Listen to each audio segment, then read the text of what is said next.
সবাই কেমন আছেন? আশা করি আপনারা ভালো আছেন। আজ আপনাদের সামনে নিয়ে আসলাম নতুন একটি ভিডিও। তাই আপনারা অবশ্যই ভিডিওটি না টেনে শেষ পর্যন্ত দেখবেন। আশা করি আপনাদের অনেক ভালো লাগবে। চিনি ছাড়া লাল চা শরীরের জন্য খুবই উপকারী।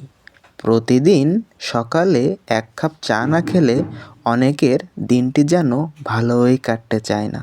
আবার অতিথি আপ্যায়ন থেকে শুরু করে কাজের ফাঁকে কিংবা অবসর সময় কাটাতে 1 কাপ চা না হলে ঠিক যায় না। তবে এই পানীয়র শরীরের জন্য কতটুকু ভালো বা এতে থাকা ক্যাফেইন শরীরের জন্য কতটা ক্ষতিকর এ বিষয়ে আপনারা জানলে অবাক হবেন। চলুন জেনে নেওয়া যাক সকালে 1 কাপ লাল চা বা রং চা খেলে শরীরে কি ঘটতে পারে। শীতে শরীর হয়ে পড়ে শুষ্ক ও রুক্ষ, তাই এই সময় অবশ্যই দিনে অন্তত একবার হলেও রং চা পান করুন। এতে শরীর আর্দ্র থাকবে।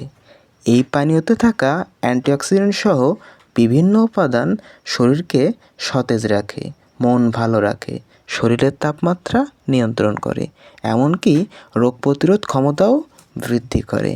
সকালে খালি পেটে রং চা খেলে পেটে সামান্য অস্বস্তি হতে পারে, তবে ভয়ের কারণ নেই।